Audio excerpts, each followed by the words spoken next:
ഈ സെപ്റ്റംബർ മാസം കഴിഞ്ഞ് കഴിഞ്ഞാൽ നമ്മൾ ഒരുപാട് ആളുകൾ ആഗ്രഹിച്ച് നിൽക്കുന്ന ആപ്പിളിൻ്റെ 16 സീരീസുകൾ റിലീസ് ആവാണ് അല്ലേ. ഈ 16 സീരീസിലും നമ്മൾ പ്രതീക്ഷിക്കുന്ന പോലെ തന്നെ ബേസ് മോഡലും പ്രോ മാക്സ് മോഡൽസ് ഒക്കെ റിലീസ് ആവുമെന്നാണ് മനസ്സിലാക്കുന്നത്.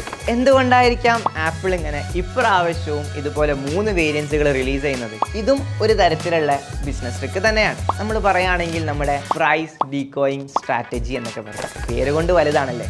അതായത് നമ്മൾ നിത്യജീവിതത്തിൽ കാണുന്ന ഒരു സംഭവം തന്നെയാണ്. ഒരു എക്സാമ്പിൾ ആയിട്ട് പറയുകയാണെങ്കിൽ നമ്മളൊരു തിയേറ്ററിലൊക്കെ പോയി ഫിലിമൊക്കെ വാച്ച് ചെയ്യുന്ന സമയത്ത് നമ്മൾ ഇടയ്ക്ക് ഒരു പോപ്കോൺ ഒക്കെ വാങ്ങിക്കാൻ വേണ്ടി പോകാറുണ്ട്. അപ്പോൾ പോകുന്ന സമയത്ത് നമുക്കൊരു സ്മോൾ സൈസ് പോപ്കോണും കാണാൻ പറ്റും, ലാർജ് സൈസ് പോപ്കോണും കാണാൻ പറ്റും. അപ്പോൾ നമുക്ക് ഈ സ്മോൾ സൈസിന് ഒരു 80 റുപ്പീസും അതേപോലെ തന്നെ ലാർജിന് ചിലപ്പോൾ ഒരു 150 റുപ്പീസൊക്കെ ആയിട്ടായിരിക്കും നമുക്ക് ഡെലിവർ ചെയ്യുന്നത്. ഇതിൽ നിന്ന് കാണുന്ന സമയത്ത് നമ്മളൊന്ന് കൺഫ്യൂഷൻ അടിക്കും, സ്മോൾ എടുക്കണോ ലാർജ് എടുക്കണോ എന്നുള്ള. സ്വാഭാവികമായിട്ടും നമ്മുടെ കോൺസെപ്റ്റിൽ ചിന്തിക്കുമ്പോൾ നമ്മൾ വേഗം സ്മോളിലേക്കാണ് പോകുക. പക്ഷേ ബിസിനസ്സിൻ്റെ കോൺസെപ്റ്റിൽ ചിന്തിക്കുമ്പോൾ അവിടെ നമ്മൾ ലാർജാണ് സെല് ചെയ്യാൻ വേണ്ടി ചിന്തിക്കും. അതിനായിട്ട് ബിസിനസ്സിൽ നമ്മൾ യൂസ് ചെയ്യുന്ന ഒരു ട്രിക്ക് ഉണ്ട്. അതായത് നമ്മൾ മൂന്നാമതൊരു സൈസ് കൂടി ഇൻട്രൊഡ്യൂസ് ചെയ്യും, അതായത് മീഡിയം പോലെ. അതിൻ്റെ റേറ്റ് നോക്കുമ്പോൾ നമുക്ക് ഏകദേശം നമ്മുടെ ലാർജിനോട് അടുത്ത് നിൽക്കും. ഏകദേശം ഒരു 130 റുപ്പീസിൻ്റെ അടുത്തൊക്കെ വന്നു. ഇത് കാണുമ്പോൾ കസ്റ്റമറിന് തോന്നും സ്മോളിന് 80 റുപ്പീസും മീഡിയത്തിന് 130 റുപ്പീസും അതേപോലെ തന്നെ ലാർജിന് 150 റുപ്പീസും.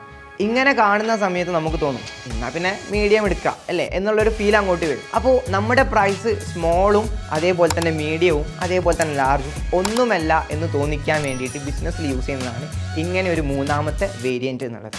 ഇത് കാണുമ്പോൾ ഒരേപോലെ 3 രീതിയിലും സെയിൽസ് വർദ്ധിക്കാൻ ചാൻസ് കൂടുതലാണ്. ഇതിനെയാണ് നമ്മൾ പ്രധാനമായിട്ടും പ്രൈസ് ഡീകോയിങ് സ്ട്രാറ്റജി എന്ന് ബിസിനസ്സിൽ വിളിക്കുന്നത്. അപ്പോൾ ഇതേപോലെ തന്നെയാണ് നമ്മുടെ ആപ്പിളും യൂസ് ചെയ്യുന്നത്. ബേസ് മോഡലും പ്രോ മാക്സ് മോഡലും ഇതേപോലെ ഇറക്കുമ്പം ആളുകൾക്ക് തോന്നും ഇതിനെന്തൊക്കെയോ വ്യത്യാസങ്ങൾ ഉണ്ടല്ലോ എന്നുള്ളതും പിന്നെ പ്രൈസ് ഒന്നും വലിയ വ്യത്യാസമായിട്ട് ഫീൽ ചെയ്യാണ്ടെന്ന് തോന്നും. അപ്പം 3 രീതിയിലും സെയിൽ വർദ്ധിക്കും. ഇതിനായിട്ടാണ് ആപ്പിൾ ഇങ്ങനെ ഒരു സ്ട്രാറ്റജി യൂസ് ചെയ്യുന്നത്. For such informative content follow Lakshya school plus.